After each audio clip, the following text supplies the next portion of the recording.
Hi there, this is Timo again with the Sony Cyber DSC HX60V camera. Well, such a long name for a small camera, but it's a nice camera. In the other video I was showing the outside elements, and this time I'm going to turn it on. On the top of the camera there's the on-off button, and just to show you how far the lens is going to extract from the camera body, I'm going to hold a ruler beside it. Hope this is readable to you. So this might work. And I'm going to press on-off right now. And as you can see, if I'm moving the zoom rocker to the telephoto position, the lens will further extract from the housing, as far as you can see right now. So if I'm just adjusting the ruler, you can get a better picture of this. Alright, and putting it back to wide will get the lens to retract to make it shorter. Okay, today I just want to show you some of the features of the camera. If you turn the mode selection dial, you can access different modes easily. So the most easiest one is marked green. It's intelligent auto, which automatically identifies the scene's characteristics and shoots a photo. This is what the on-screen help or instructions say here. So it does not automatically shoot the photo. You have to do that, and that's good. That's the way it should be. Otherwise, you won't need the camera at all if it does the magic.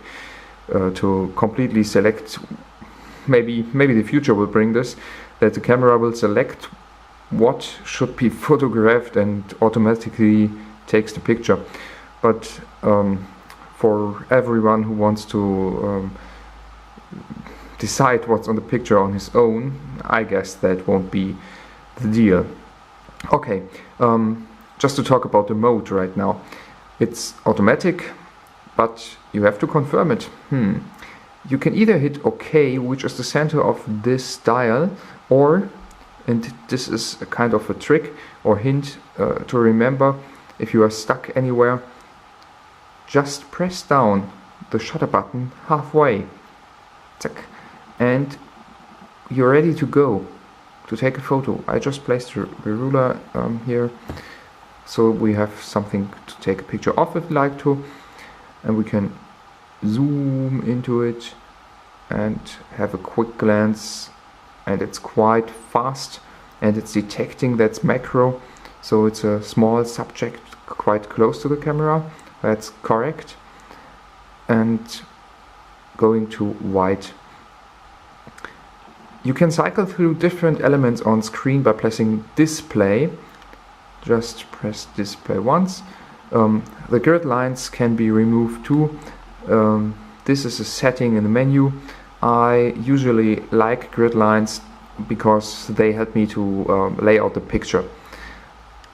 Pressing display another time will give you a histogram in the right lower corner of the screen, and another time shows this level thing, which also can detect if the camera is turned around from landscape to portrait mode.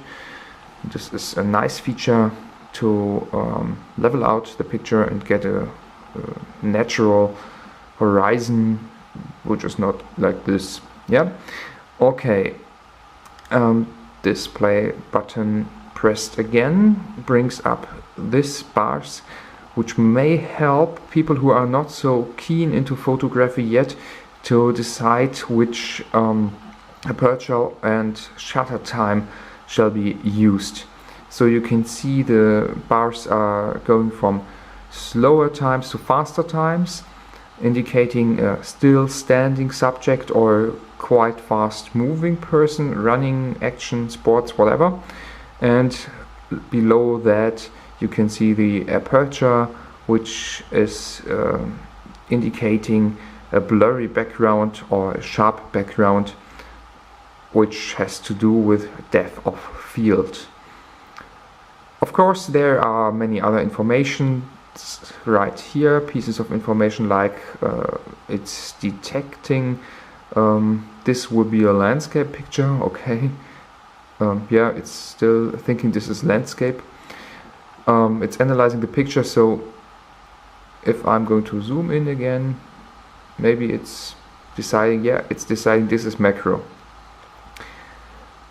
And you will have the amount of remaining pictures for this memory card's free space. Memory cards have been getting cheaper and cheaper, so this is I think it's a 32 gigabytes card, and there are also some pictures already on it, I think. So a lot of pictures can be stored on a card. The aspect ratio is shown next to that right here. It's 3:2, 18 megapixels resolution, and the JPEG compression is set to fine. Next is the video is set to 50p and PS, and NFC of course is enabled, and the battery is almost fully, no, it is actually fully charged. Yes, so you're ready to go, you can take a picture. It focuses quite fast just by pressing the shutter halfway down, and now click. The picture has been taken, and this is a short review of it, and then the camera is ready to take the next picture. If you want to review the picture for a longer time, you can press the playback button. You can use the zoom rocker on top to zoom into the picture and move around the picture by pressing this wheel to either direction. And a smaller thumbnail image shows an overview. So this is decent, good image quality. I like it. As you can see here, it's quite sharp. You can see the scratches on the ruler. And if you want to take another picture, you can press menu to exit this, okay. But you're still in the playback mode, and pressing down the shutter halfway will activate the camera again.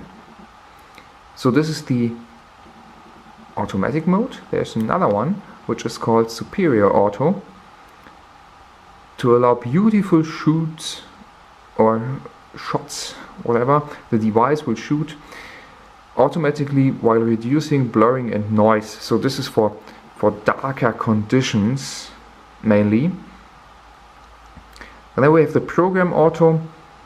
This gives you more control. You can use the dial to adjust the relation between shutter time and aperture. This will be automatically set to give correct light conditions.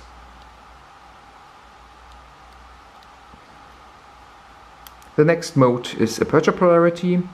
In this mode you can preset the aperture opening, and the camera will use that and adjust the other values to give correct lightning. Is lightning the correct word? I think lightning is kind of a weather phenomenon. Lightning strikes and so on. The correct light setup, let me say it that way. Excuse me if my English is not the best at all, but I'm doing the review or presentation in English to provide a broad audience access to it. Yes, and then you have the shutter priority mode, which gives you the possibility to go down to, have a look at this, 30, 30 seconds. Quite a huge load of light right now, so it's blinking to indicate this is not going to be a good choice. And up to, on the other end, 1 divided by 1600. So this is also fast enough to shoot some action. Just going to put it into a regular value. Okay. The next thing is manual exposure. If you are keen into photography, you will love this.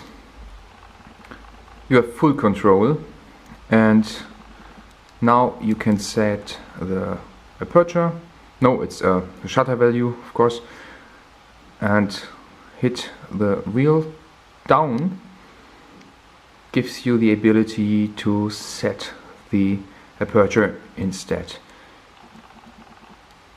And besides that, it shows what's going on with the light conditions. It's the metering to give you an impression when it is set to 0.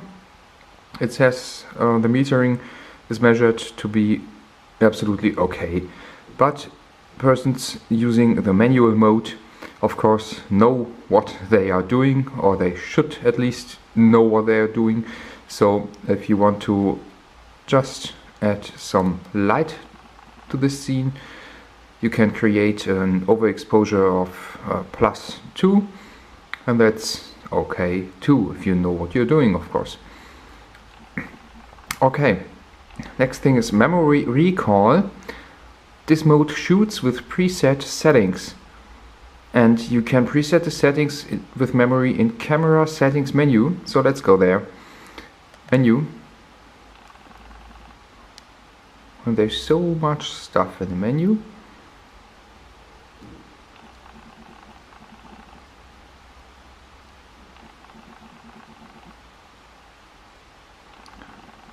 Let's see if we can find this.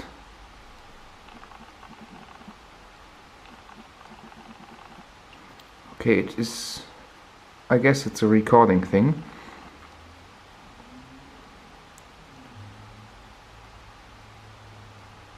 Memory. No, memory. And you can select a register 1, 2 or 3. And then you can go on and edit all of those settings, which gives you a broad variety of settings here. Memory, so here it is, and you can store them to get access to them later. So let's try it on again. MR, memory recall. Okay, you can select which settings you want to recall and go on. Yeah. Next thing we have is the movie mode. Mode for shooting movies. That's plain simple. Okay, you can check the angle of view before shooting. Select the mode from intelligent auto scene selection. So this is a separate mode. You can always shoot movies by pressing the movie button here in the upper right corner, but doing so won't give you a preview with those black bars on top and below to see exactly what you are going to record. Yeah. Then there is Eye Sweep Panorama, which creates a panoramic image while you move the camera left, right or up, down at a fixed speed. Okay, so you are going to press the shutter button completely, and then move slowly in the direction of the arrow, and you are going to keep moving to record a complete panorama. And you can also turn the wheel to choose in which direction you want to shoot the panoramic image. maybe this for landscape, or if you want to get a panoramic image of a lighthouse, maybe this way will be nice. So you have the freedom of choice here. And finally, there's the scene selection, which lets you select a mode suitable for the subject you want to capture in the environment, says the menu here. Okay. And again, it explains, this is nice for people who don't already know what the icon is for. It explains what this is good for. And you can select by either turning the wheel, click, click, click, or pushing it up or down, which scene you want. You will have the choice between portrait, advanced sport shooting, landscape, night scene, handheld twilight, night portrait, anti-motion blur, pets, gourmet, beach, snow, fireworks, soft skin, and high sensitivity. So quite a lot of scenes to select from. I think if you put the camera into, turn it the wrong way, intelligent auto, it will identify many scenes correctly, and this is a nice point and shoot mode. But if you wanted to shoot some special scenes, it would be better to put it into scene mode, or just to set aperture and shutter time on your very own. So thanks for watching for now. Hi there, this is Timo again with the Sony Cyber DSC HX60 camera. Well, such a long name for a small camera, but it's a nice camera. In the other video I was showing the outside elements, and this time I'm going to turn it on. On the top of the camera there's the on-off button, and just to show you how far the lens is going to extract from the camera body, I'm going to hold a ruler beside it.